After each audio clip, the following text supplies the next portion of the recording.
प्रभुं प्राणनाथं विभुं विश्वनाथं जगन्नाथनाथं सदानन्दभाजम् भवद्भव्यभूतेश्वरं भूतनाथं शिवं शङ्करं शम्भुमीशानमीडे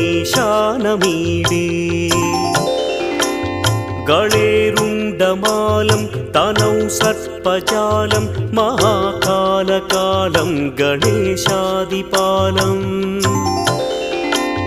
जटाजूटगङ्गोत्तरं दैर्विशिष्यं शिवं शङ्करं शम्भुमीशानमीडे मुदामाकरं मण्डनं मण्डयन्तं महामण्डलं भस्मभूषाधरन्तम्